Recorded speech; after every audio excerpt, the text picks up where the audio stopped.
Resident Evil, Nightmare in the Loud House. The Loud House Fanfic. By Lance 2022. Prologue. Watch out. Lincoln heard the shout and saw a golf ball heading straight toward him. He managed to dodge it in time, and the ball ended up hitting the family van, which was being repaired by the house mechanic. "Be careful, Lori," another voice shouted. "Sorry, Lana," Lori replied. Seeing Vanzilla being worked on by Lana, Lincoln grew frustrated. "Dang it! Now how am I supposed to get to my show?" "Don't worry, Lincoln," Lori said. "I called Luna. She told me she's in Chunk's van and they're on their way here." "When did she tell you that?" 20 minutes ago. They should literally be here any second." Lana walked over to them. "I forgot you had your magic performance today, Lincoln. I'm sorry about that." "Don't worry, Lana. But how long do you think it'll take to fix Vanzilla?"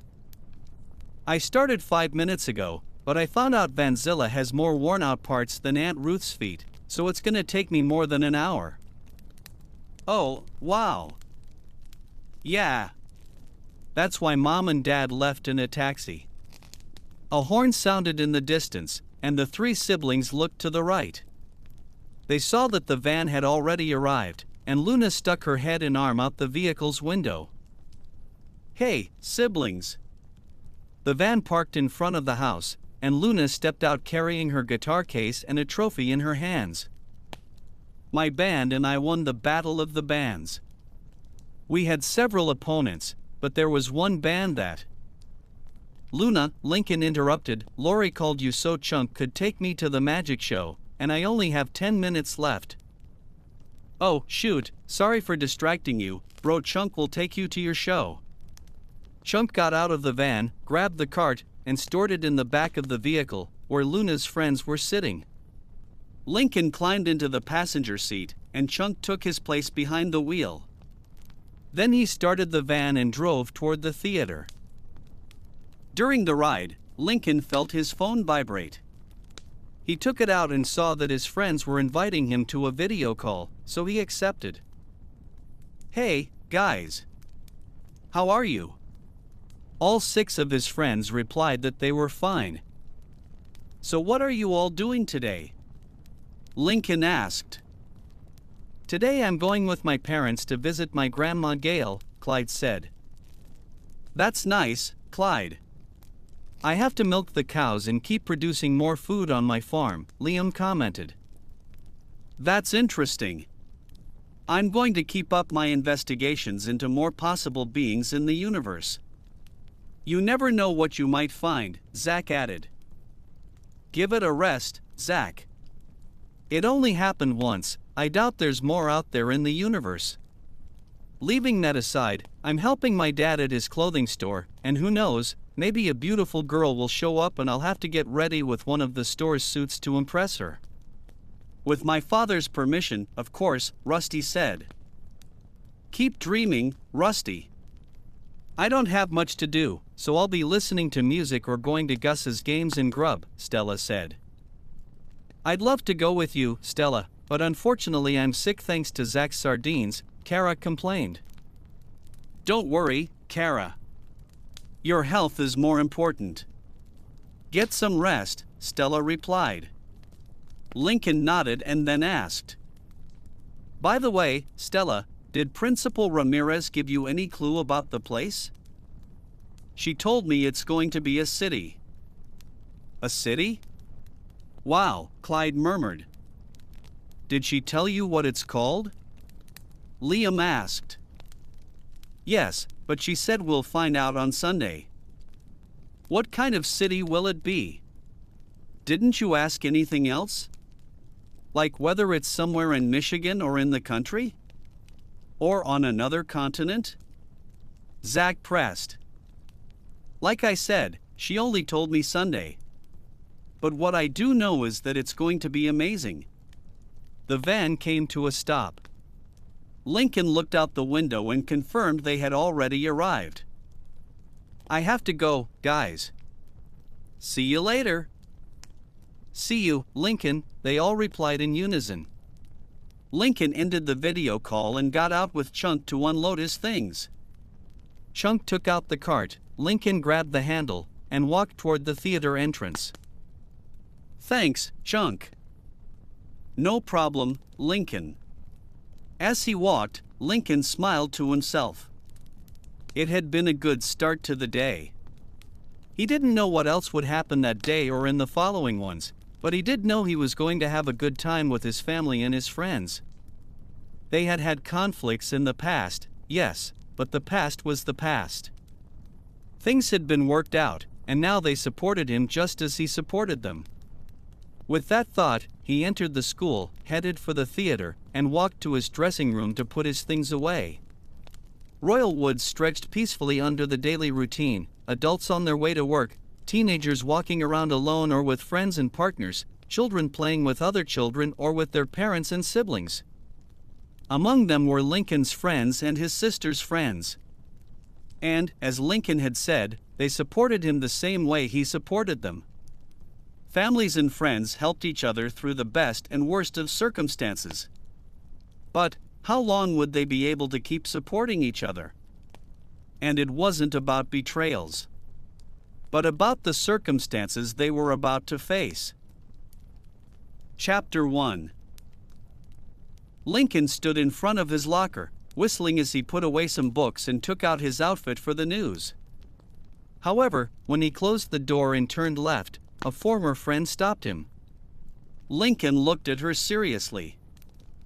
"What do you want now, Molly?" "Hi, Lincoln. I just want to ask you, have you seen Jordan? Boy or girl? Isn't that obvious?" Lincoln raised an eyebrow. Molly sighed. "Sorry. Girl Jordan. Well, you're wasting your time. You know she doesn't want to see you, right? Same as me. So goodbye." Molly stopped him before he could leave. "I know, but I want to," she sighed again. "I want to give you all some news." "Is it interesting?" "It's about me, Anne."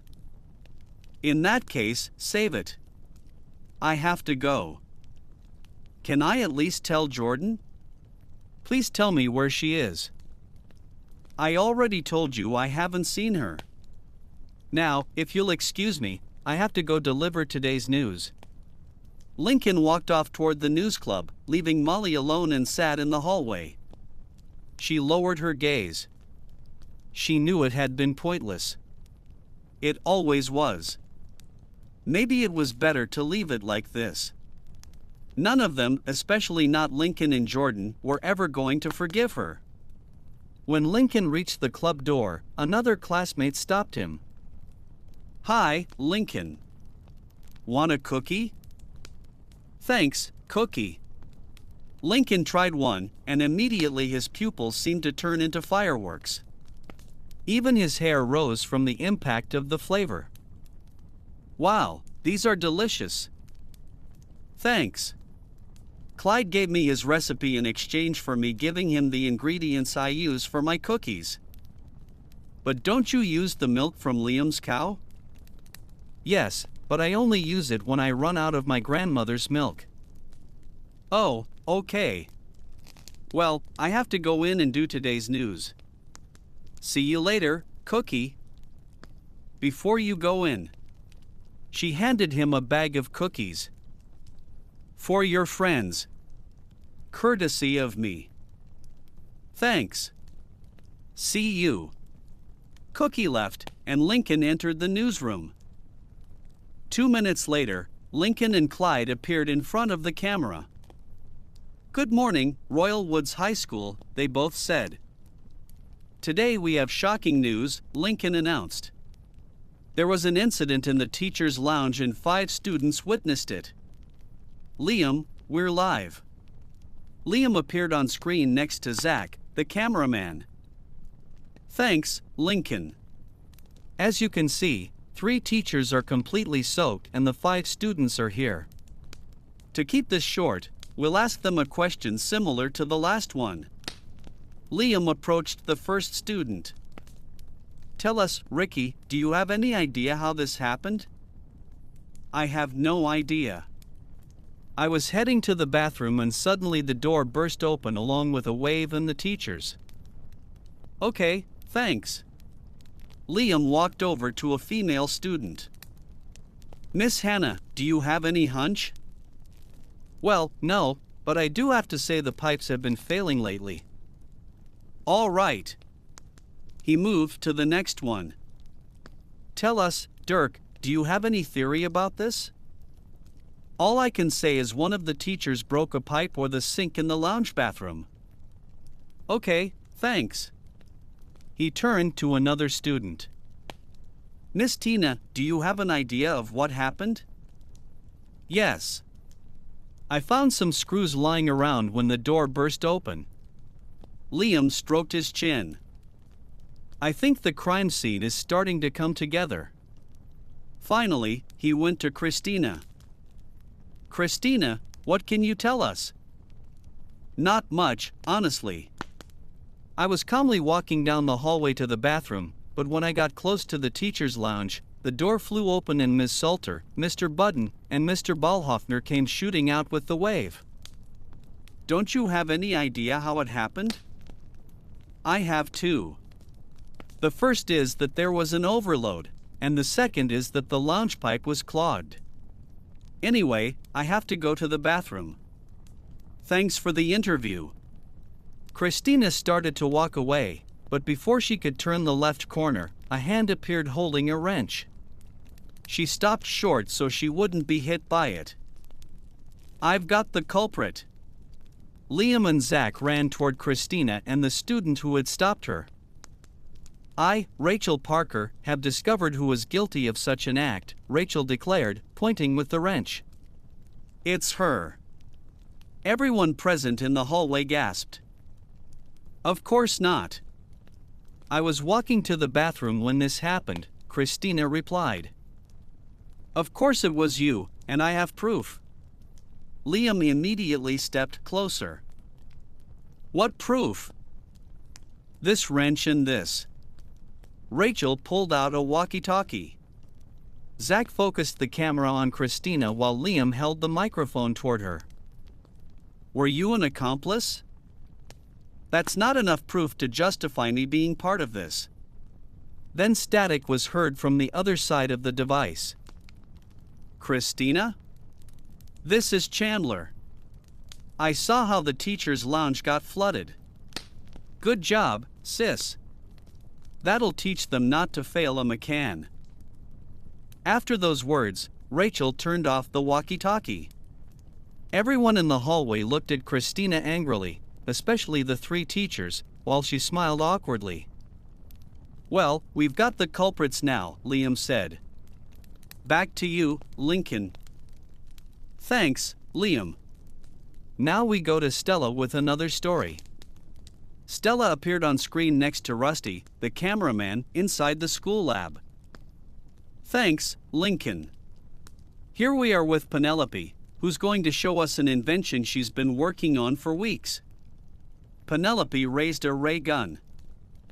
Thanks, Stella. My invention today is the Truth Ray. It's better and less painful than truth serum. Wow. And how does it work? I just point it at a person acting suspicious and that's it. Fascinating, but have you already tested it? Did you make a prototype too? Of course, but it got smashed to pieces. And how did that happen? Long story. But I assure you it works, because I already shot one person with it and he revealed a lot about himself. And who was the person you shot? Penelope turned to the right. You can come in, Andrew. Penelope stepped aside so Andrew could be filmed. Well, Andrew, Stella said, tell us, is it true that the truth gun works? Hello, everyone. My name is Andrew Clinton. I'm still wearing my cat costume to honor my late pet. My sister Amy gave me the idea. As for your question, yes, the gun works. That's good, but it wasn't necessary to tell us things about yourself, Andrew. Still, thanks for introducing yourself. Thank you all very much.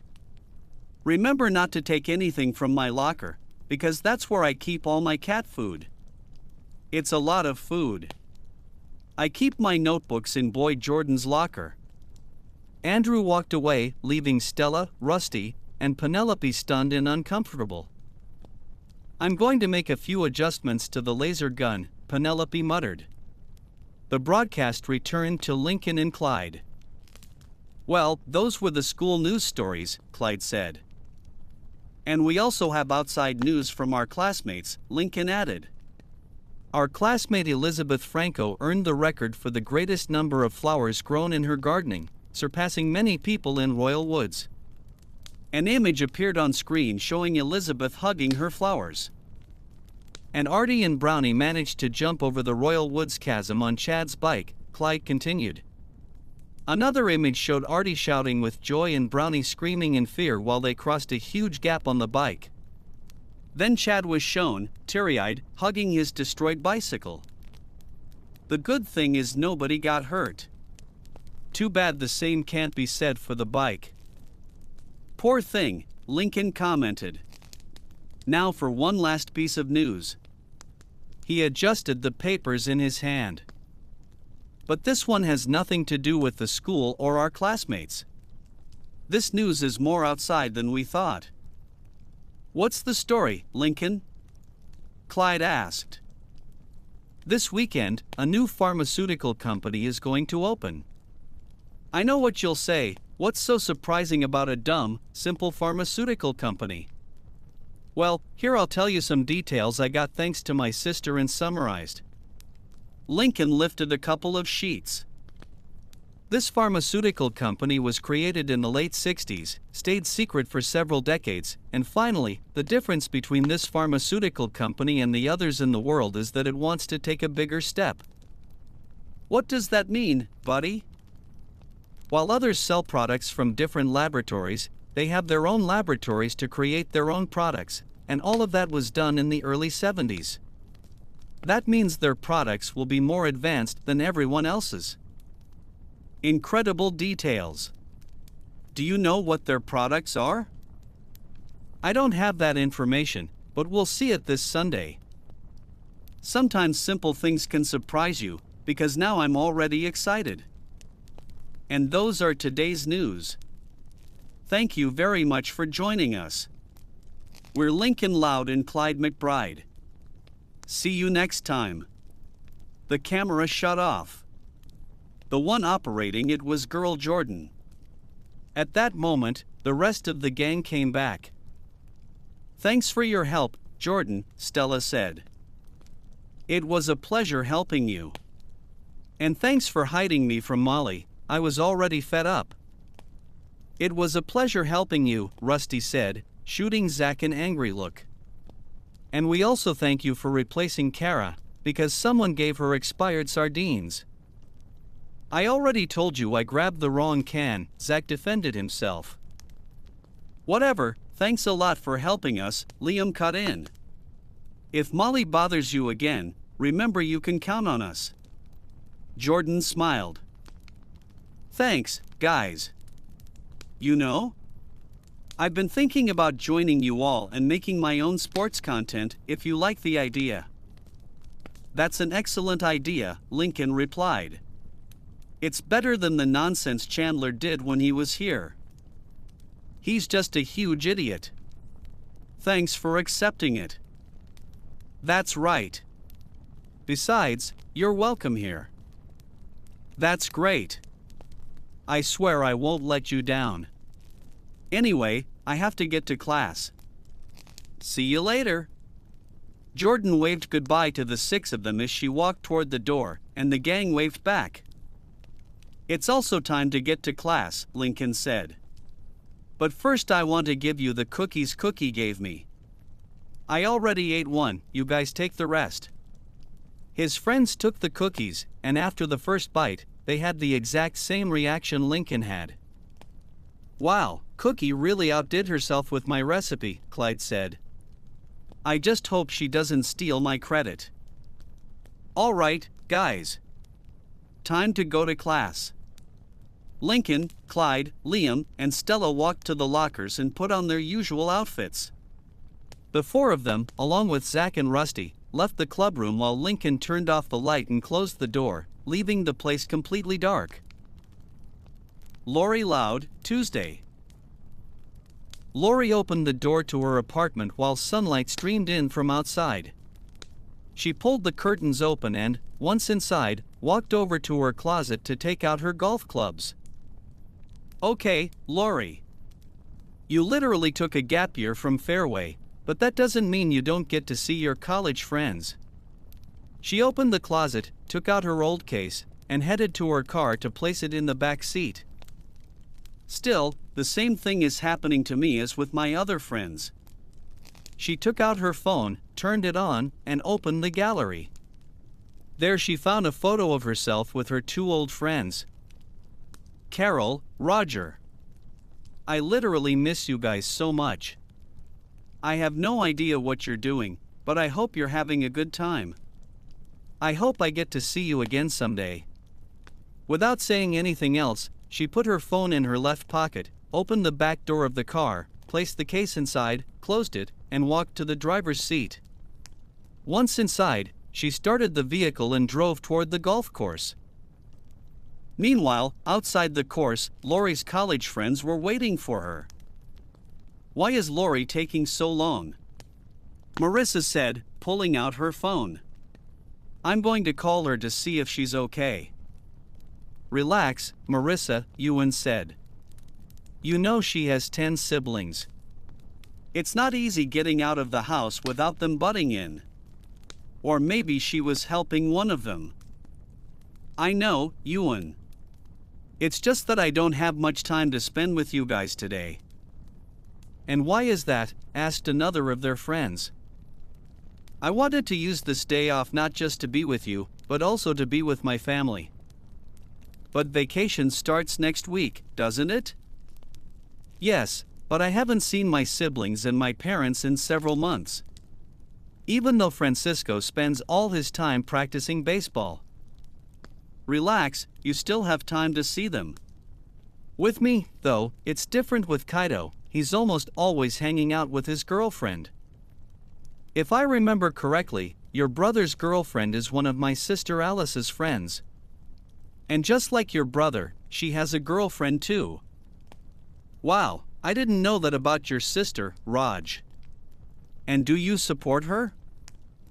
"Yes, Amir and I support her, and, Marissa, since we're talking about girlfriends, I want to know if you, but with the gender reversed, have a boyfriend?" "No, not yet." "Why?" "Just curious. Since Ali's brother has a girlfriend and my sister does too, I wanted to know if you, in your case, have a boyfriend." Now I get it," Ali said. Raj and Marissa turned to look at him. "That's not true, Ali. She and I are friends." "That's right, just friends," Marissa confirmed. "Exactly, just friends," Raj repeated quietly. Ali noticed Raj blushing, smiled, and stepped closer to him. "Hey, relax. I'll help you with that problem." "Wait, if you already have a boyfriend?" "I mean, I'll help you get your beloved." "Oh. All right. Thanks, Ali, I appreciate it." Just then a horn sounded to their right. When they turned, they saw Lori approaching in her car, sticking her head and left arm out the window to greet them. They waved back. When she got close, she parked and got out. "Marissa, Raj, Ewan, Ali, it's been so long since I saw you." She hugged Marissa first, and then the others stepped forward to join the group hug.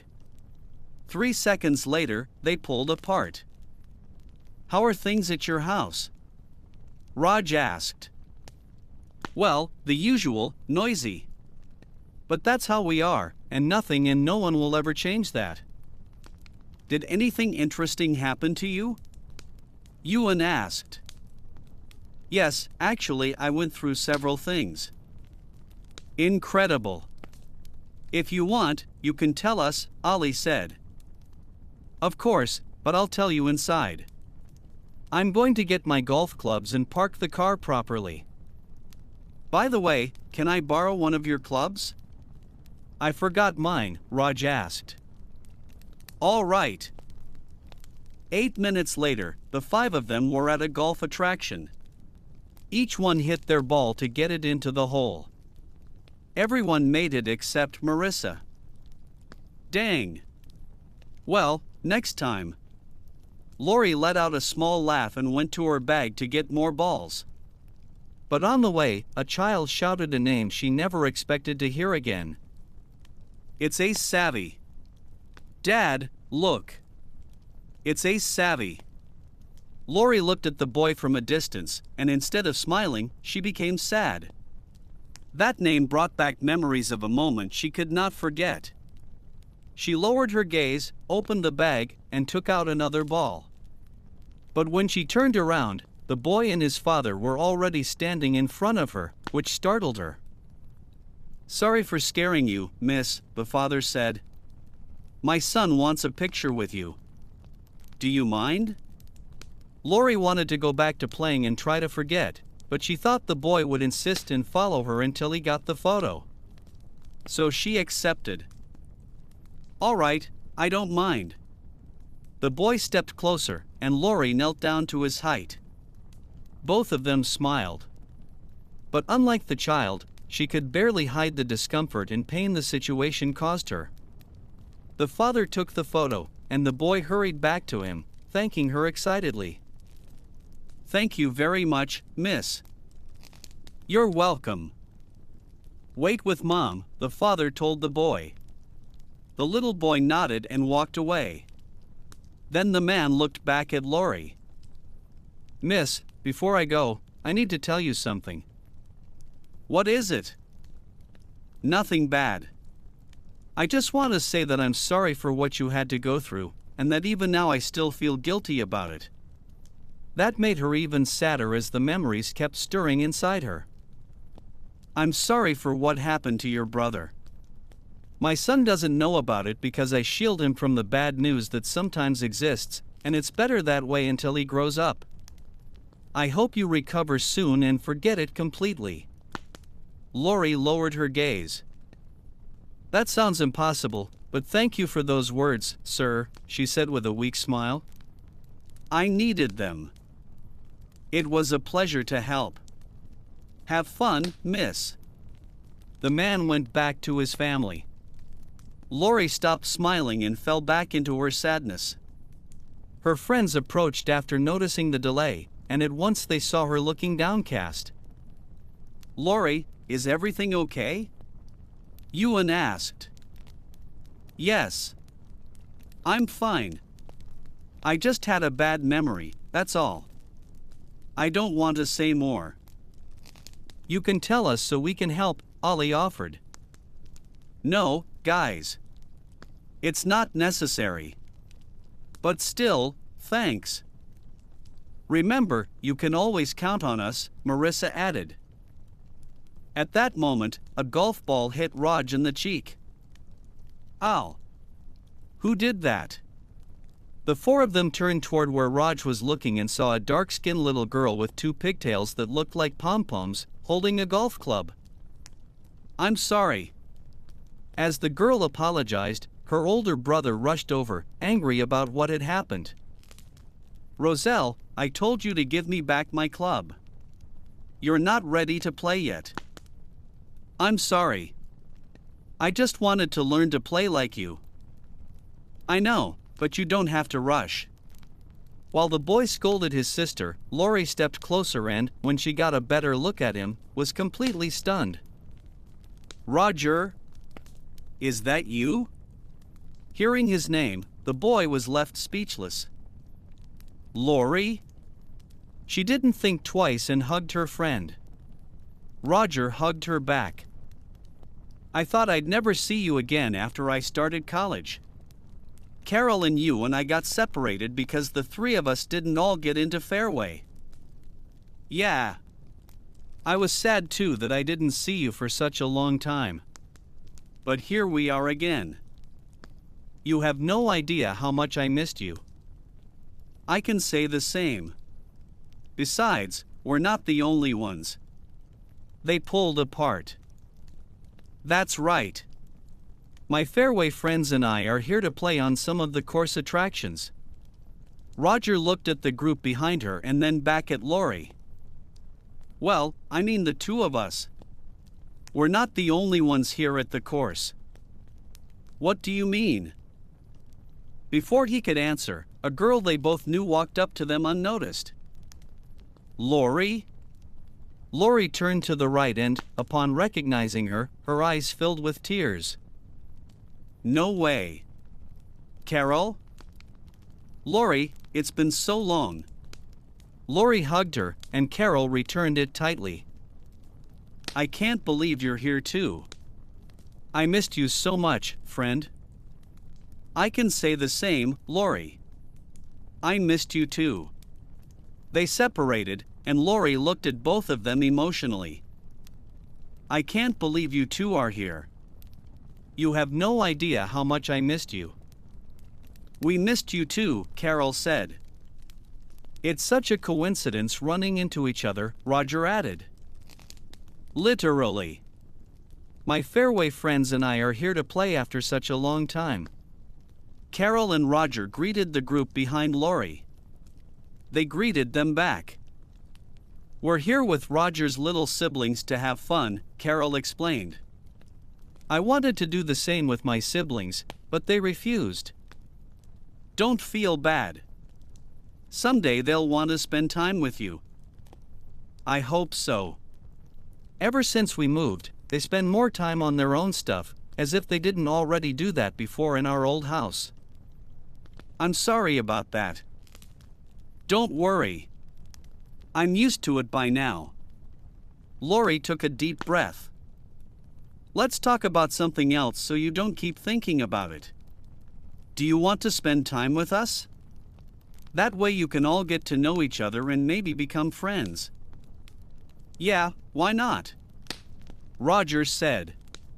But first I'm going to get my brother. Let's go. And I'll go get my golf clubs, Carol said. We'll wait for you here. As they walked away, Lori's four friends came closer. Lori, who are they? Marissa asked. They're the friends I told you about, the ones I had my senior year moment with. And where are they from? Raj asked. They're both from Royal Woods and... No, Lori. I mean, what university are they from? Remember, Fairway has rival universities, and some of them are worse. I don't know. But when they come back, I'll ask them. All right, because here they come, Ewan pointed out. Lori turned and saw Carol with her golf clubs and Roger with his younger siblings. Ready to go, you guys? Carol asked. Same here. By the way, guys, these are Marissa, Raj, Ewan, and Ollie. Guys, these are Carol and Roger. Both groups greeted each other at the same time. We're going to the Whirlpool attraction, Marissa announced. Then let's go, Roger answered. They all walked over to the attraction. Once there, they set their clubs aside and placed each ball in position. Okay, little siblings, watch how it's played, Roger said. His two younger siblings watched closely. Lori and her 6 companions hit their balls one by one. The only ones who missed were Roger and Ollie. Dang it, I had it so close, Roger muttered. Next time, Ollie said. And tell me, brother, is that how you play? Elijah asked. At first you miss, but then you learn and make it. You just have to be steady and inhale and exhale without rushing. Lori noticed Carol was looking at something on her phone, so she stepped closer curiously. "What are you looking at, friend?" "Some golf courses around the country. I want to know which is the best one for all of us to visit someday." "Wait, all of us?" Marissa asked. "That's right. And since we're talking about that, I want to tell you something about myself. When I got into another university, my parents, my siblings, and I had to move. Thanks to the money we saved, plus the awards I won over the years, we moved to Huntington Oaks." Lori and her friends were surprised. "That place is where upper-class people live," Ollie commented. "Yes, and I'm glad to be one of them. Even if my little brother is a naughty kid, at least he doesn't throw tantrums in the neighborhood, only at home," she said with a little laugh. "Anyway, thanks to that, we sometimes travel to any state in the country, as long as we've passed our classes." "I don't live in a mansion, but I don't care about that," Roger commented. "And what university are you in?" Marissa asked. Carol looked at Roger before answering. "We are, actually. Both of us are from Sand Trap." The revelation left Lori and her friends speechless. Did we say something wrong?" Carol asked. "You're from there?" Lori murmured. "Yes." "Why? What's the problem?" Roger asked. "Last year we faced your university," Ewan explained. "Sand Trap is one of the worst rivals Fairway had for a long time. I don't know if you knew that," Raj added. Roger sighed. "Okay, this could get ugly." He looked at his siblings. "Go to the food stand. We'll see you there." The little ones walked away. "This doesn't have to turn into a fight or a competition," Carol said. "Yes, we knew Fairway was one of the worst enemies, but you don't have to be mad at us." "What? You're not angry about losing?" Lori asked. "Of course not. And neither is Roger, because we never took part. We would never go to war, even if it was just a prank war," Roger added. "Well, guys, I don't know if they told you, but I know," Carol interrupted. "You were the one who defeated us thanks to your friends. In all the complaints we heard, they mentioned you and them." "A war isn't easy to win," Roger said. "Even if there are rewards at the end, what matters most is the people you love. In war everything goes, right?" Carol continued. "That's why the rewards wouldn't be worth it if you've done several bad things that can eat away at you. We didn't take part, and that's why." "But I did take part, and I beat you." "But you didn't know we were from Sand Trap," Carol answered.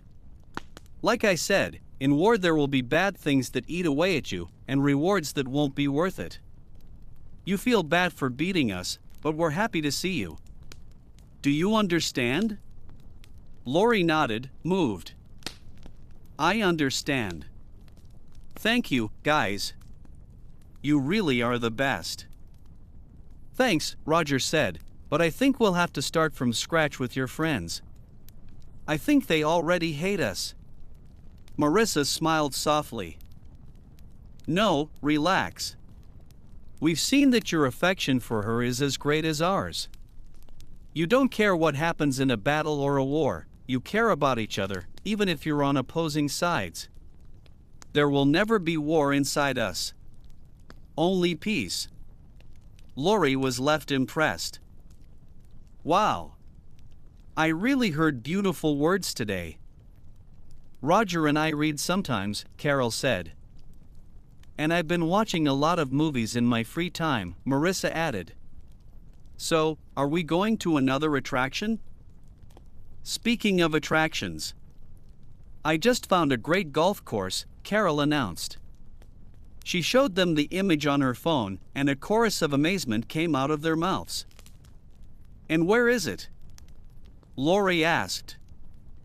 It says here it's in the center of 3 states, Michigan, Indiana, and Ohio. Can you guess? Yes. You mean the city with strong mountain roots?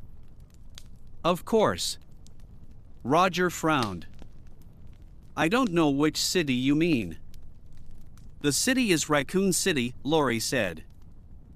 If my math doesn't fail me, that's a 3-day drive, Raj commented.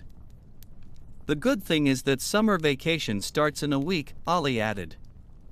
We can take advantage and get to know the place. That sounds right to me, Lori said. Well, friends, before we continue, how about a selfie of this new golf gang?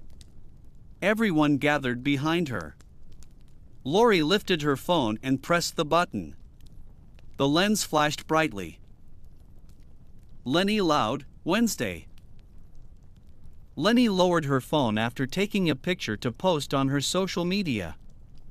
In the post she wrote that Reiningers had a new style of summer hat available. She took off the hat and went to put it back in its place. As soon as she turned around, she was greeted by a hug from her work friends. Thank you so much, Lenny. Fiona, Miguel, you're welcome, guys. But thank you. Why? The two pulled apart. Oh, friend, don't you know? Fiona asked. Is it my birthday? No, friend, Miguel said, laughing. We have good news. Miguel has done so well with his perfume sales that now he's going to have his own store here in the mall. And Fiona won Employee of the Month, Miguel added. And it was all thanks to you. The hug was our way of thanking you, but that's not the only reward. I'm going to give you free perfume, Miguel said. And I'm going to give you half my pay. You deserve it, Fiona added. Yay! No way, guys, thank you so much. You don't have to thank us. Anyway, I have to get back to work. We'll meet up at lunch, Miguel said before heading back to his perfume stand. I have to get back to work too. I'm going to the stockroom to get the shirts that arrived today, Fiona said. I'll go with you. Thanks, let's go. The two of them walked to the stockroom to take out the boxes. 12 minutes later, Lenny was standing at the register. She helped her last customer and then went to put some jeans back in place, while Fiona stayed at the register. 2 minutes later, just as she was about to move to the next shelf, Lenny turned around and bumped into a girl. Sorry about that. But when she got a better look at her, she froze. Becky? Is that you? Yes, friend. It's me. Becky. Lenny hugged her tightly. Easy there, Lenny, Becky laughed. Lenny let go, still emotional. I missed you too. Where have you been all this time? I'll tell you later, friend. Right now you look busy and I don't want your boss getting mad at you. How about we talk during your free time? But where will you be? Find us in the food court. Find us? Yup. I'm with our friends looking at different dresses and home clothes. When we were walking to look for more, I saw you through the windows, so I came in here and wanted to surprise you. But you were the first one to surprise me, she said, rubbing her nose. Sorry about that. Don't worry. Anyway, see you later. Good luck with your work. Same to you, friend. As Lenny went back to her tasks, Miguel came closer. Hey, friend. Do you know that customer? Yes. She's my childhood friend. Her name is Becky. Okay. And what were you talking about? First I asked her where she had been all this time, but she said she'll answer during our free time. Then Lenny got an idea. Wait. What do you think about me inviting you and Fiona so you can meet them? Meet them? Right, I didn't mention it. Becky is with my friends. Oh, well, I think that's a good idea. That way we don't go through the same thing as with Jackie and Mandy. Good. I'll tell Fiona we're meeting them. All right. See you in a bit. Lenny went to the register to tell Fiona. Then she went back to arranging the jeans. 30 minutes later, the trio walked toward the food court. Becky saw them first and waved. Friend, over here. We're coming. Lenny replied. When they reached the table, Lenny greeted them first. Hi, girls. Hi, Lenny, for voices answered at once. Girls, these are Fiona and Miguel. Guys, these are Becky, Ava, Ellie, and Terry. Fiona and Miguel greeted them, and the four girls did the same. I'll be right back, guys. I'm going to get my lunch. While Fiona and Miguel went to sit down, Lenny walked to the spaghetti on a stick stand to get her food. Her friends watched her from the table. Hi, Gavin. Hi, Lenny. Here's your lunch. I took it out when I saw you. Thank you so much. I also prepared 2 drinks for Miguel and Fiona. He pulled out 2 cups of soda. Enjoy. Thanks again, Gavin. See you later. Same to you, Lenny. Good luck. Lenny returned to the table and sat down beside Fiona. So what were you talking about? Nothing yet. Your friends just kept looking at you. Really? Yes, friend, Becky answered. Sorry for being nosy, but is he your boyfriend? Yes. Why? Wow. And what happened with Chaz? Lenny lowered her gaze a little. Well, it was the distance that separated us. The same thing happened to me with a Scottish boy. You were in Scotland? Yes, but I'd rather talk about my trip later. Is there anything you'd like to talk about? Well, friend, Terry said, Becky told us about her absence from Royal Woods. All of us except you. So we can talk about that. Oh, yes, right. I'm all ears. Lenny started eating lunch while Becky told them what had happened. By the time she finished telling her story, Lenny had also finished eating and put on a sad expression. Wow, that's sad. Yes. I was surprised that my parents had a disagreement that ended in divorce, making me separate from my sister and go to Russia with my father. What does your father do? Fiona asked. He owns a company of Russian shopping centers, and he told me that someday he plans to build a few in the United States. That would be fantastic, Miguel said. I'll be able to move my perfume business there so Russians can get to know my brand and product. I'll become rich and internationally famous. Don't get your hopes up. Besides, only people from the assigned country go there. Dang. Anyway, that was the reason for my absence. Now my parents are reconciled and I can go back to my life as an American citizen. Don't you like your life as a Russian? Ava asked. Yes, I do, but I spent most of my life in the United States, and with all of you. What lovely words, friend, Ellie said. This calls for a toast. A toast to Becky, Terry announced, raising her drink, who's back and isn't planning on leaving. Everyone raised their cups, clinked them, and drank. In 5 days, summer vacation starts. What do you all plan to do? Ava asked. I'll be spending these 3 months with Roger and dealing with our siblings. The good thing is Nicholas and Nick are going on the school trip, and my parents are going to deal with Roxanne, Ellie replied. My parents are doing the same with my little sister. My brother is going on the trip, Ava said. Just like Ellie and Ava, I'll be with Samuel these 3 months, and my sister will be on the trip. Our parents will be taking care of our brothers, Terry explained. That makes 6 of us friends now, Becky added.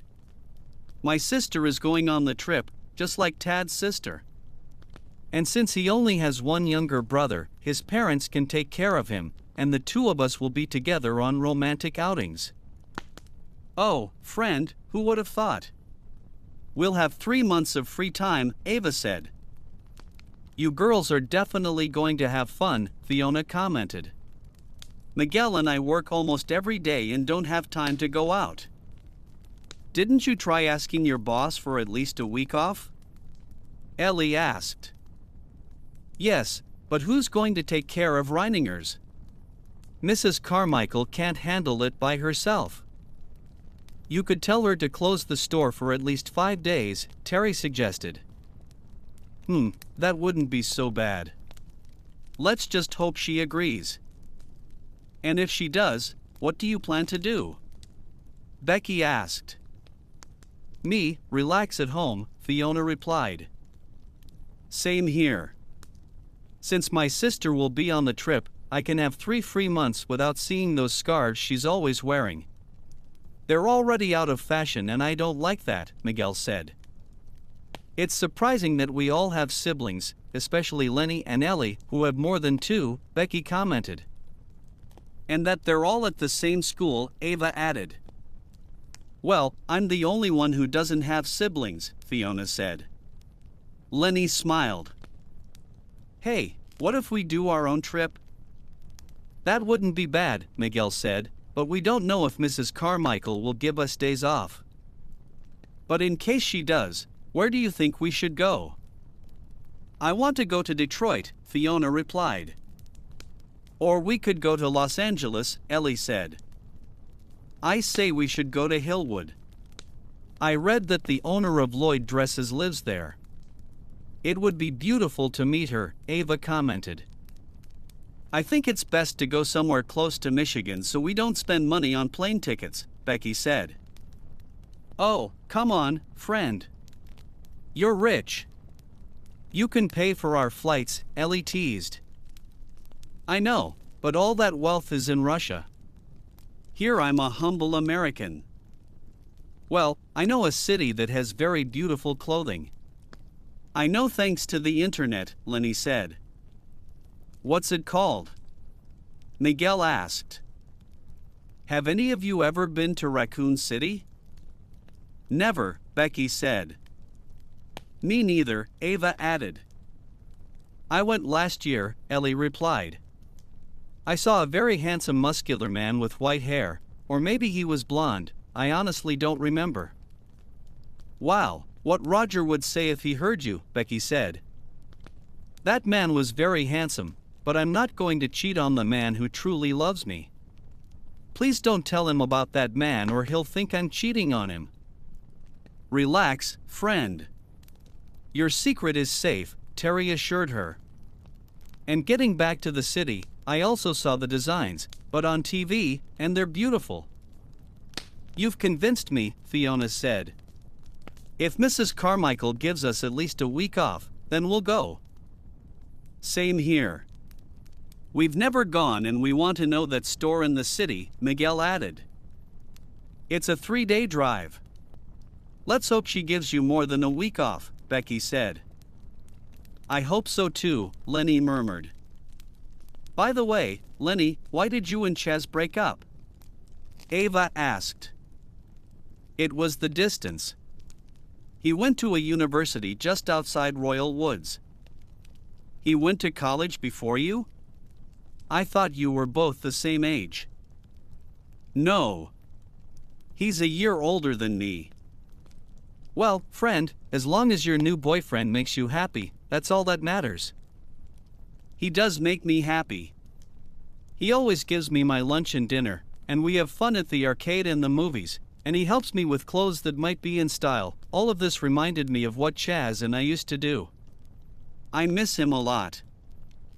Well, you're in luck, Becky said. When I got back to Royal Woods and told our friends, Ches told me he's coming back for vacation too. I can't believe it. That's great. By the way, Miguel said, you girls aren't the only ones who have boyfriends. Terry looked at him in surprise. Wait, you have one? Miguel nodded. Yes. His name is Felix and he works as an employee at the Spaghetti on a Stick stand. You! Becky, Ellie, Ava, and Terry exclaimed at the same time. Yes. I still don't have a boyfriend, but I hope to get one soon, Fiona said.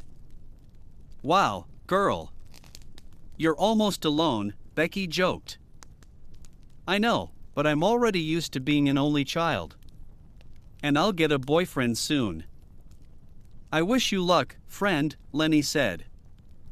Thanks, Lenny. Miguel stood up. Well, girls, we have to get back to work. It was nice meeting you.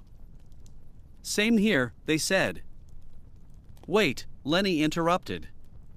Before we go back to work, we have to take a selfie for Becky's return. That sounds good, friend, Becky said. I have a selfie stick right here, Ava added. She handed the stick to Lenny, who placed the phone on it and raised it. Everyone gathered behind her. Say cheese. Everyone obeyed, and Lenny took the picture. Luna Loud, Thursday. Luna and her band had just taken a selfie with a trophy in hand inside Chunk's van, with Chunk driving the vehicle. Luna started writing on her social media about the victory they had earned, and after posting it, she put her phone away to talk with her friends. We rocked today, mates. Yeah, Luns. It was amazing. Sam replied. And we've got the gold trophy in our hands. Sully added. Moon goats forever. Luna, Sam, Sully, Mazzy, Nina, and Joey shouted at the same time. So, what do you guys want to do now? Mazzy asked. I'm going to the pier to play music while I hang out with my duck friends, Nina said.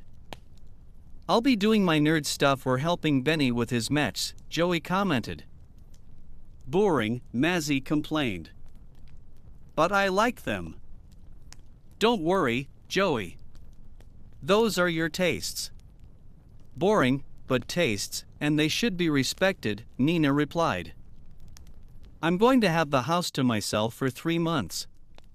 My little brother's going on the trip, Mazzy said. Same with Tabby, Sully added. Well, good for you too. I am going to be with my brother all 3 of those months, Sam commented.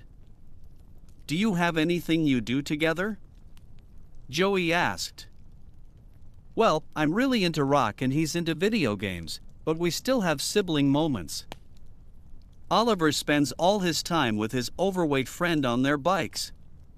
It's almost always like that, and I don't get much sibling time, Mazzy said. Relax, Mazzy. Later on you'll have more time with your brother. You'll see, Sully replied. Chunk honked the horn.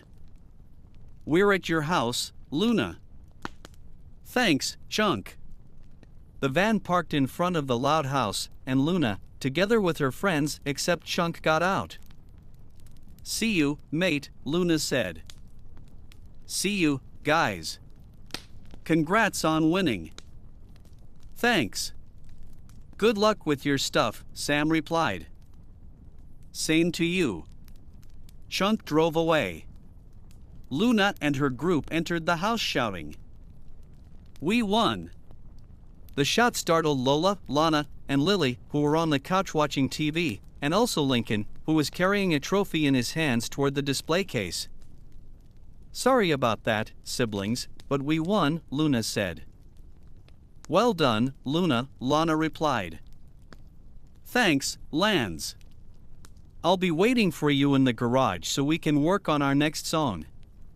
I'm gonna put the trophy away.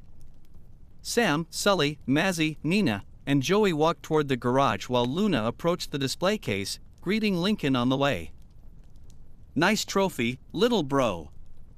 It's shining." "Thanks, Luna. It's for first place." "It was worth it."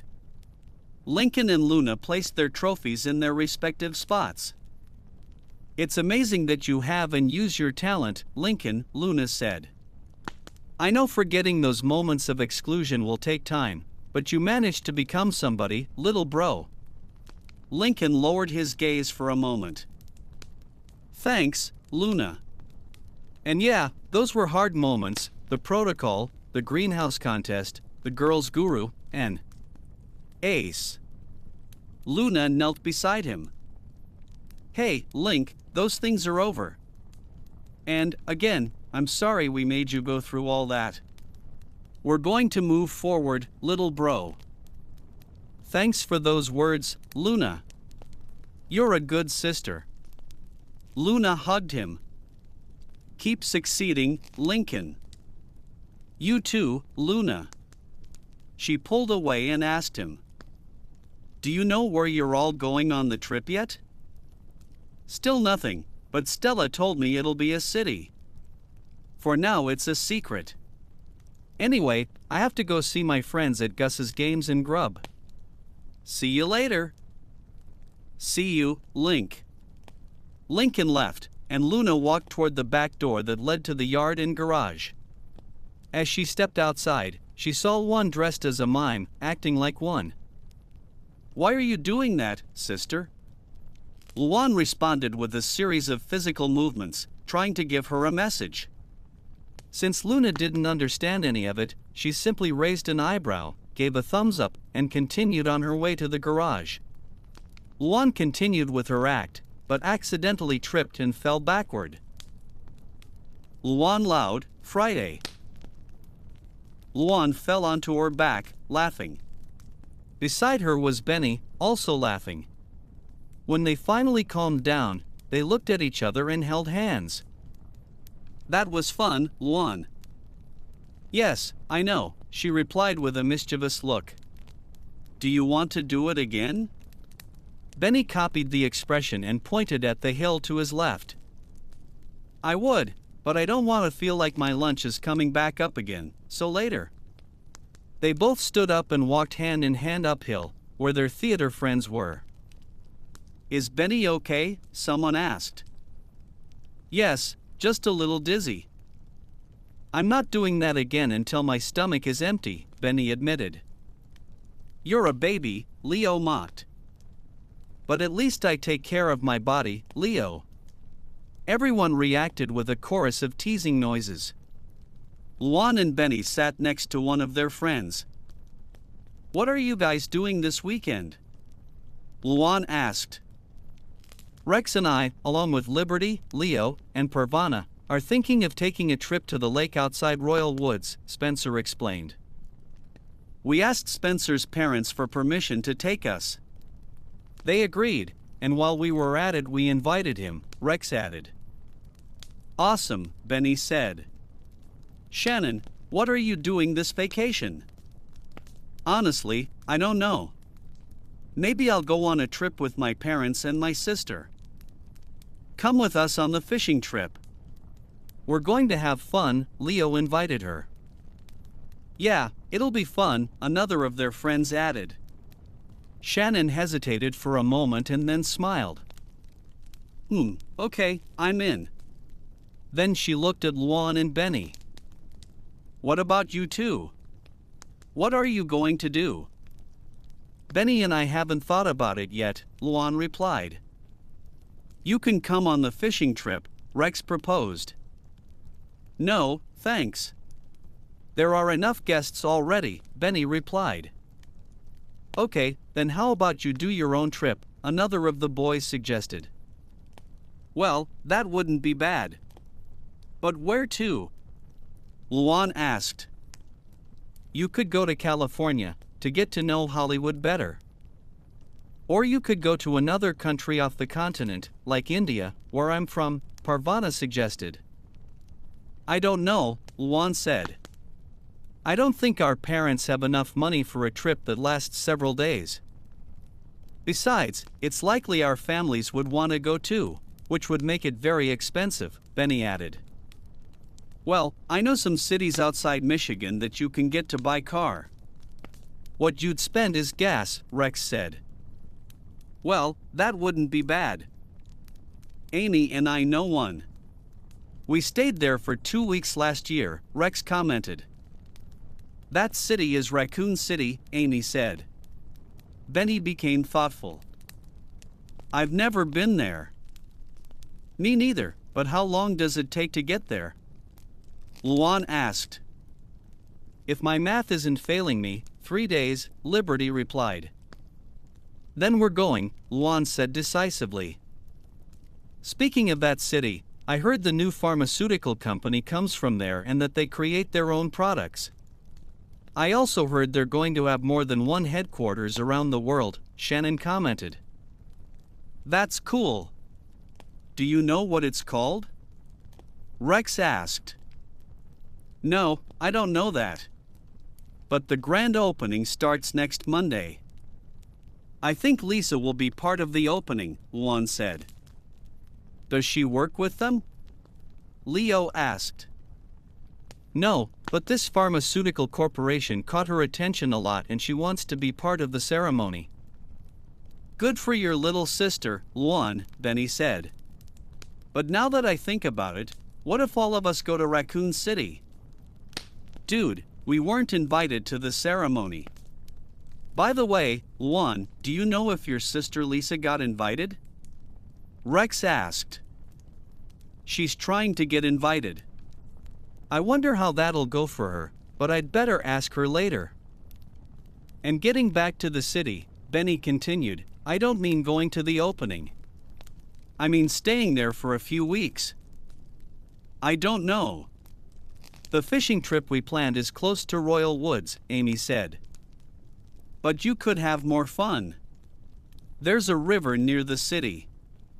We could go fishing and then enjoy the city. Isn't that the river where bodies supposedly showed up? Shannon asked. Those are rumors. It still hasn't been 100% confirmed, Luan replied. Besides, we could fish far away from that area. What do you say, guys? Benny insisted. Well, that wouldn't be bad. Now I kind of want to go, Spencer replied. Same here, Ruby added. Luan smiled. Welcome aboard, Spencer and Ruby. Now we have to ask our parents for permission for this great trip. At that moment, a little boy playing nearby with a soccer ball lost control of it. The ball shot toward the group. Watch out, he shouted. Luan immediately stood up, intercepted the ball with her knee, and stopped it with the tip of her left foot. Pass me the ball, miss, the boy asked. Here it goes.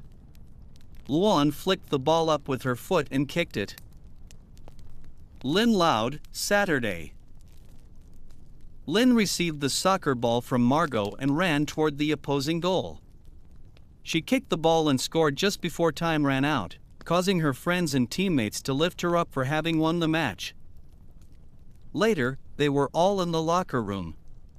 Some were showering, others were waiting for their turn.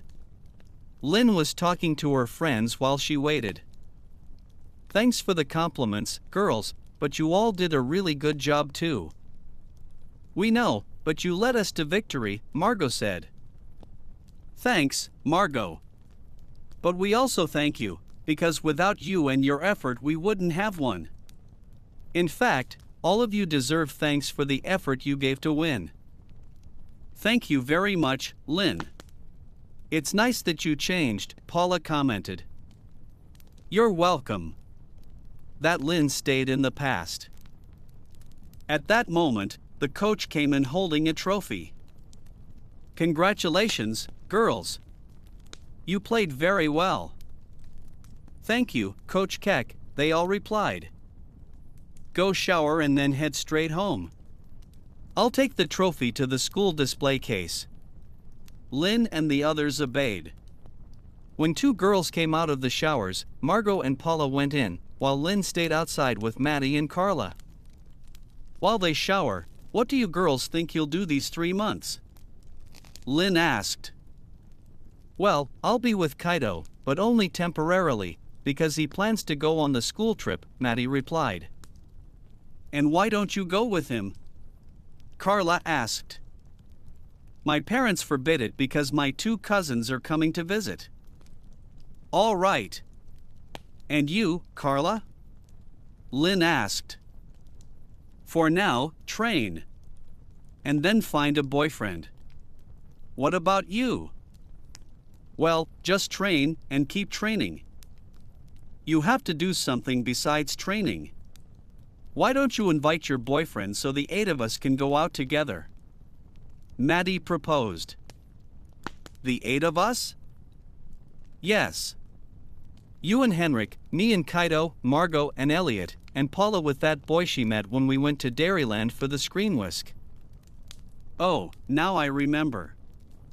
Well, Henrik isn't in the United States. He went back to Switzerland and I don't know when we'll see each other again. Oh.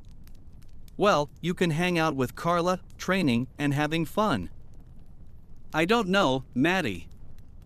I'm not saying it's bad, but I'm trying to find a boyfriend and Lynn won't want to get involved, Carla said.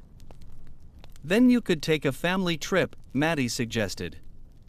Lynn shrugged.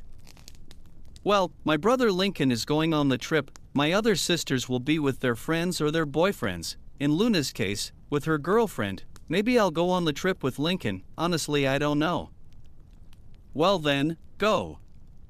If you have no idea what to do in Royal Woods, maybe a school trip could help. And are you going?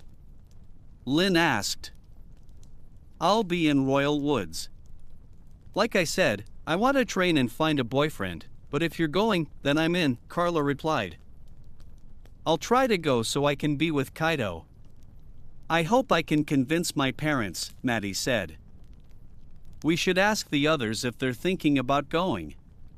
After they shower, of course, Lynn said. By the way, friends, do you know where we're going? In the hypothetical case that Margot and Paula go to, Carla asked. No, Maddie replied. No idea, Lynn said. But I heard it'll be a city pretty far from Royal Woods, Maddie added. And not Great Lake City, which is 2 or 3 hours away, but a city that's more than a day away. Wow, well, I only know one city that's really far away, and that's Raccoon City, Lynn said. Maybe that's the place. And by the way, they say next Monday there'll be an opening ceremony in that city for a pharmaceutical company, Carla commented. Yes, Lisa told me and Lincoln mentioned it in his club. So far Lisa is trying to get invited. If she succeeds, do you plan to go? Maddie asked. I'll pass. I'm not a science fan. Then the sound of 4 showers shutting off was heard. Margot, Paula, and 2 other girls came out of them. Well, girls, your turn, Margot said. Before we shower, we want to know what you're doing this vacation, Maddie said. If you have nothing to do, we can go on the school trip, Carla added. My boyfriend will be out of the country for a month, so I'm in for going to the trip destination, Paula said. Elliot won't go, but his siblings will. Just because the trip is for students doesn't mean parents or siblings have to go, but I don't give a bean, so I'm going with Elliot one way or another. It's funny that our siblings are going, Margot commented. Then it's settled. We're going on the trip, Lynn said. Now let's go to the showers, Carla added. Too late. For more girls already went in, Paula said. At that moment, one shower became free. Lynn, Maddie, and Carla looked at each other. Let's not make this take any longer. I'll go in, Lynn said. She walked to the shower, closed the curtain, and started bathing. Shane Loud, Sunday. Shane opened the shower curtain, stepped out, and opened the bathroom door. He walked to his bedroom to get dressed and, after a few minutes, came out wearing his usual outfit. Then he went downstairs toward the living room and from there headed to the dining room, where his younger siblings were eating breakfast. "Hi, guys," he greeted as he walked toward the refrigerator. "Hi, Shane," Shelby and Shiloh replied. "Hey, where are Mom and Dad?" "Dad's at his gym and Mom's at her yoga lesson," Shelby replied. "All right, then," Shane said as he took out a sandwich. "Now that vacation has started, what are you going to do?" "Shelby wants to go on a trip to Los Angeles, but I want to stay with Grandpa Leonard," Shiloh complained. Shane sat down across from them and began to eat. "But, Shiloh, Mom and Dad already planned the trip a week ago," Shelby said. "But what would it cost them to leave me with Grandpa for 3 months?" "Nothing, but our parents already planned it." "Don't be like that, we're going to have fun," Shane said. "Besides, we can go to Hollywood and meet those action actors you admire," Shelby added. "Well, yeah, but I also want to catch fish and other sea animals with my hands." "You can do that when we go visit him, little brother. For now, let's enjoy the trip, which is in a week and a half." Shiloh grumbled.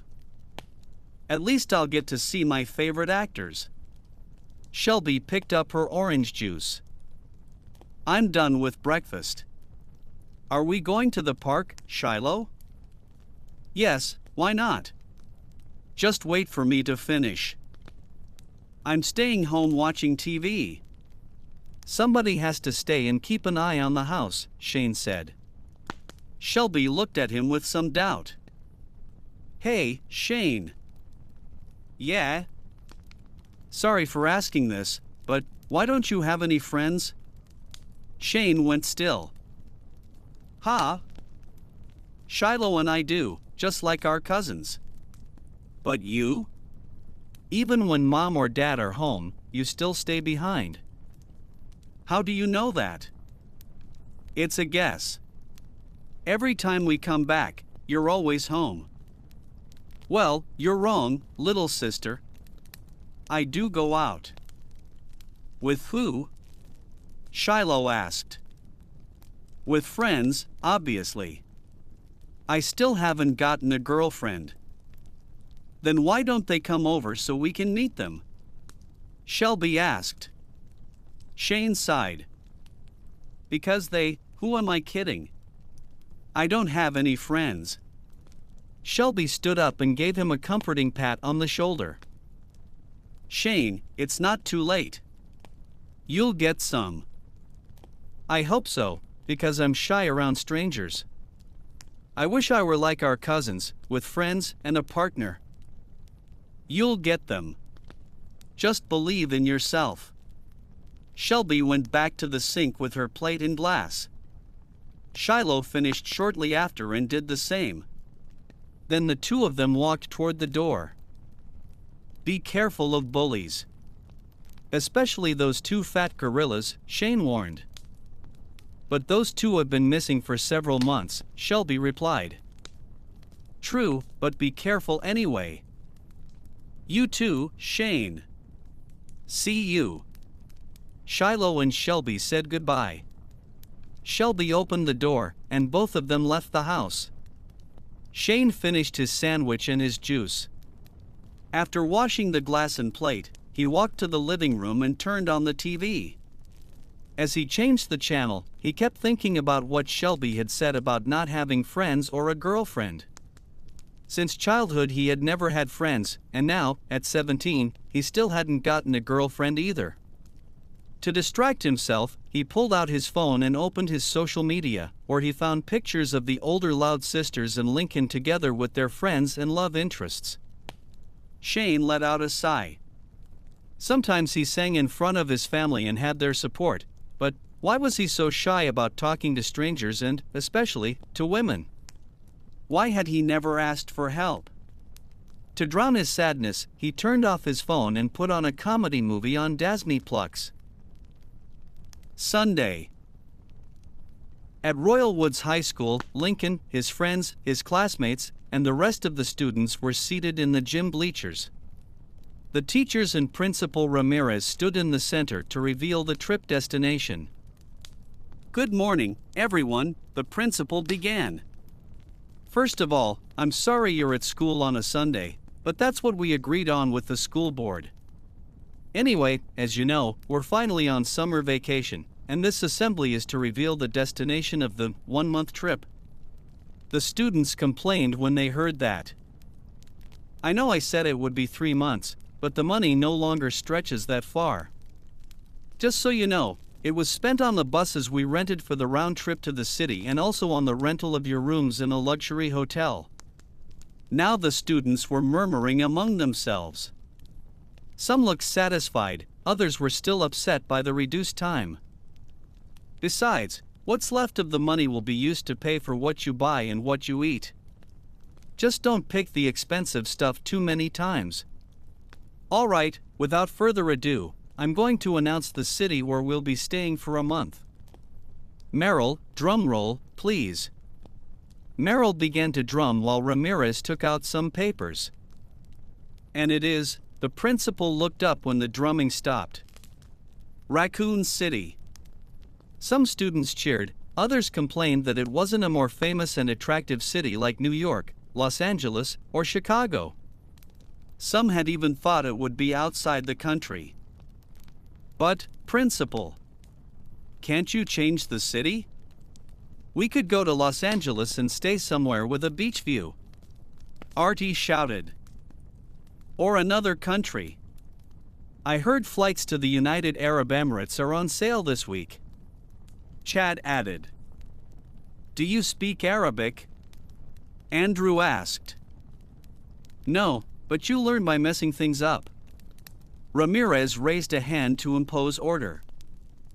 Listen, everyone. This place was already planned by the school board 2 weeks ago, but I'm not forcing you to go, since it's only a month in the end. So those of you who don't want to go, raise your hands. Several students did, including Lynn and her friends. Okay. To the rest of you who didn't raise your hands, I inform you that the trip begins this Wednesday. I also have to mention that the bus ride will last 3 days, so I suggest you bring your tents, because we'll be sleeping in the woods until we reach Raccoon City. Remember to bring bug spray and medicine in case anyone has allergies. Now I'm going to tell some drivers to cancel 3 of the 6 buses I paid for. The school bell rang, bringing the assembly to an end. Amid the huge wave of students beginning to move, Lincoln approached Lynn. Lynn, why did you turn down the trip? Yesterday at dinner you said you were going. Even our older sisters are too, though they didn't say when. Relax, Lincoln. I am going. Huh? I don't understand. Well, there's something I didn't tell you on the way to school. And speaking of that, let's get out of here, I'll tell you on the way. They both walked toward the exit. Last night, when everyone was asleep, Lynn explained, my sisters and I held a meeting about taking a trip with our friends and boyfriends. Then, on the way to school, I convinced my friends to be part of the trip, and they did the same with their boyfriends. And your other friends? I didn't invite them. Honestly, I've been disconnected from them for a long time. But let them have fun. All right. And when are you leaving? Thursday next week. Good. Then I'll see you there. Same to you, Stinky, Lynn replied, lightly punching him in the arm. Good luck on your trip. Good luck to you too. Outside the school, the two of them walked over to Vanzilla, where Lori and Lenny were waiting for them. They got in, and Lori drove back home. So, everything good in there? Lori asked. Yes. The principal already gave the name, and it's Raccoon City, Lincoln replied. Great, Lincoln. You'll run into Lisa, Lenny said. Lenny, a trip from Royal Woods to Raccoon City is 3 days, and Lisa is flying to the city tomorrow in a helicopter, Lori clarified. Besides, the trip won't be for another 3 days, Lincoln added. And Lynn told me that you two, along with Luna and Luan, are going to the city on Thursday, with your friends and boyfriends. Lynn put a hand to her forehead. Hey, why did you say that? That was supposed to be a secret. Lynn, in our family secrets don't last forever. That's right, Lori said. Although it makes me sad that Bobby can't go. He's going to Japunda with his family in 2 weeks. At least we'll still see each other over video call. And Gavin will be very busy at his stand, Lenny added. At least my friends are free, me included. The good thing is you'll have fun. This vacation is going to be amazing, Lincoln said. Monday, opening day. At the Loud House, just before noon, a helicopter landed in front of the house, blocking the way for several drivers. The Loud family came out to see the aircraft parked in front of their home. The pilot got out holding a data sheet in his hand and walked toward them. The Loud family? Yes, you must be here for Lisa, right? Rita replied. Of course. Are you the parents? Exactly. My name is Lynn and she is my wife Rita. All right. I need you to please give me your information and your daughter's information so I can take her. Lynn Sr. took the sheet and, together with Rita, filled in the necessary information. Once that was done, he handed it back to the pilot, who returned to the helicopter. Lisa stayed behind for a moment to say goodbye to her family. Even though you can see me from our high-gamma, 8K resolution screen, I wanted you to come with me. I'm sorry I couldn't get invitations for you just because you aren't scientists or important people. Don't worry, sweetheart, Rita said. The important thing is that you enjoy what you worked hard to get. But my effort was so that you... Dear, Lynn Sr. interrupted, even though you didn't fully manage it, you still managed it in the end, and that's what matters. Now go have fun. You earned it. Thank you, parents. Her family hugged her, and she hugged them back before pulling away. See you, parents. See you, siblings. See you, Lisa, everyone replied. Lisa climbed into the helicopter, the pilot closed the door, and returned to his seat. Minutes later, the aircraft rose into the air and left for the city. Raccoon City, 8 p.m. Outside a hotel, Lisa walked toward a black car while the chauffeur waited for her. When she reached it, she got inside. The chauffeur closed the door, took his place, started the engine, and they headed toward the ceremony. During the ride, Lisa turned on her phone and saw several messages from her family and from Darcy. Good luck, little sis. Luna. You did it, girl. Lola. Have fun, Lisa. Lincoln. We wish you the best, sweetheart. Mom. Congratulations, Lisa. You're an incredible friend. Darcy. Lisa let out a small laugh and replied with thanks. I wonder what this new pharmaceutical corporation has in store for us. A few minutes later, she arrived at the venue. She got out with the chauffeur's help, walked down the welcome carpet, and sat beside several scientists. Some of them were surprised to see a little girl among the crowd. Excuse me, little girl, one of them said. Shouldn't you be here with your parents? I wanted that, but I couldn't. And, from what I can see, you're wondering how a child is at an important ceremony about a pharmaceutical company distributed worldwide. Even though I'm 5 years old, I must say I was born with superior intellect. Let's see, say, or show something complex, another scientist challenged. Lisa pulled out her phone and showed an image. DNA, or deoxyribonucleic acid, is a molecule that contains the genetic information that allows the development and functioning of organisms. Wow! I didn't know there were children born with such high intellect, one murmured.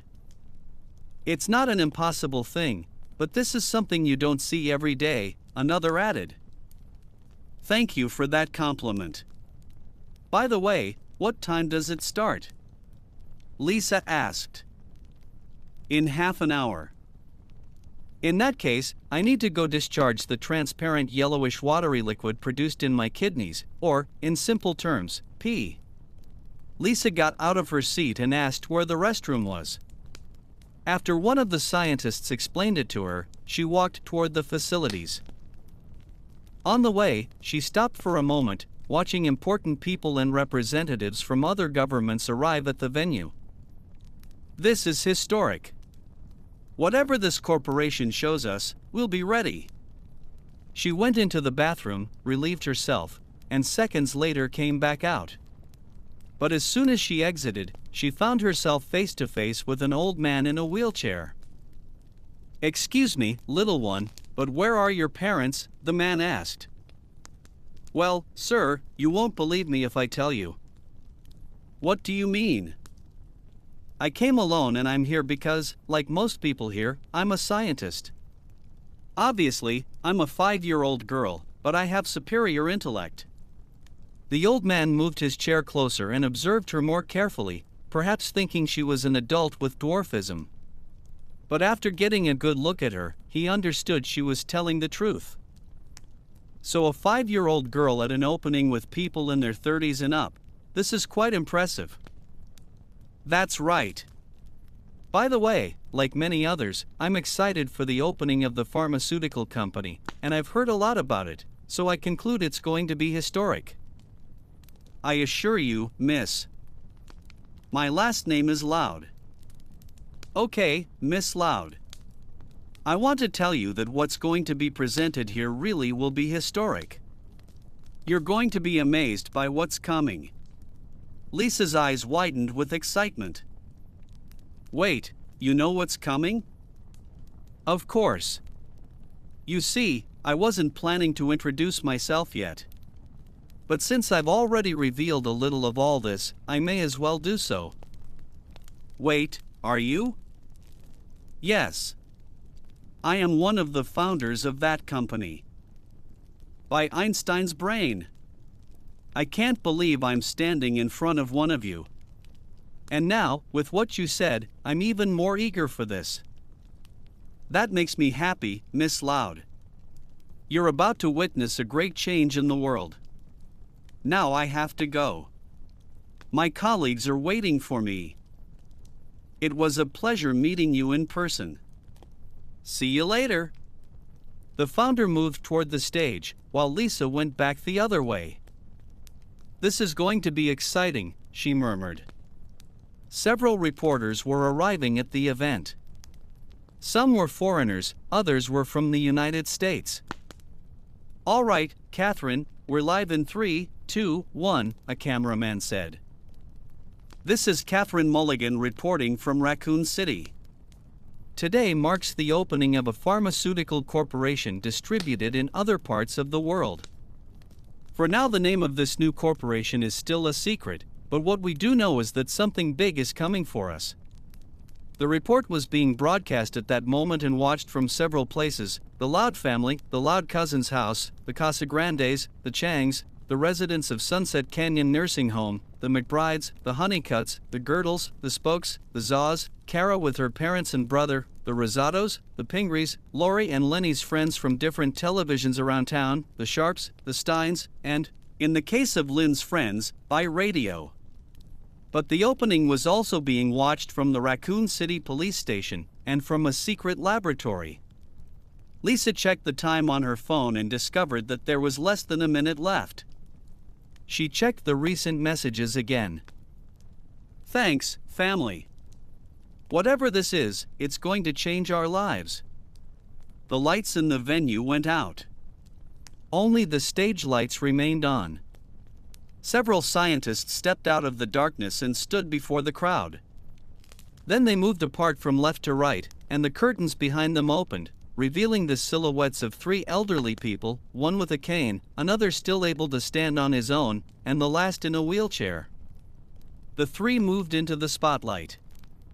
The old man in the wheelchair, the same one who had spoken with Lisa, took the microphone. 51 years ago, my colleagues and I wondered what a world would be like where people could keep living for more than 100 years.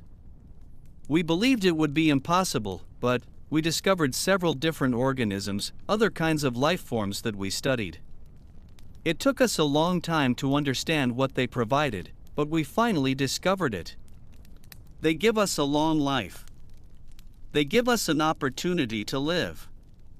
I know that some of you suffer from terminal illness or have lost relatives because of those illnesses, and I want to offer my condolences to those people. But no more suffering. No more crying, and no more aging at the exact age. Today we take a step toward the evolution of life, a step into Earth's history. A giant screen lit up behind them and the scientists. I, Oswell E. Spencer, or Lord Spencer. James Marcus, said the second. Edward Ashford, added the third. We are part of this new future, which was built from 1968 and concluded in 2003. But the creations were finished in 2018, and now, in 2019, we show you the future. The screen showed laboratories, scientists working with organisms, vehicles traveling from headquarters to headquarters through several countries around the world, and trials of injections applied to people with physical defects and terminal illnesses who seem to recover. Everything you see there is thanks to our scientists, William Birkin, Annette Birkin, Nathaniel Brad, and Matt Gorkis, Spencer continued. He paused briefly before going on. We have our creations and our future. But for all of this, I must thank an old friend who is no longer with us, but inspired me to create the logo and name of our corporation, Umbrella. The emblem appeared on the screen. And our slogan is, obedience breeds discipline, discipline breeds unity, unity breeds power, and power breeds life. The audience burst into applause. Even the scientists standing behind them joined the ovation. This is what we want for you, James Marcus declared, commitment, honesty, integrity. These are the key values that form the foundation of the Umbrella Corporation. Today we begin a new future, a new era, Edward Ashford added. We are going to show you a better future, Spencer concluded. The applause returned even stronger. Now we will hear your questions, James said. At that moment, one of the founders' cell phones began to ring. Spencer stepped away from the stage to answer it. Yes? Sir, the rest of the MA-39 Cerberus that were locked inside the mansion escaped. What do you propose I do? A voice asked on the other end. Leave them. Let them roam around. But sir, the Cerberus are going to attract the attention of the police blockade and SARS again. I wouldn't worry. It's only a small office at the police station, and their real headquarters are very far away from the mansion. Besides, we have infiltrators in both places. That way they'll keep our secret from being seen by everyone. Understood, sir. But if they or any other national or foreign security force set foot in the mansion, release the rest of the BOWS. Received. Spencer ended the call and slowly lowered his gaze. No one is going to stop what we created.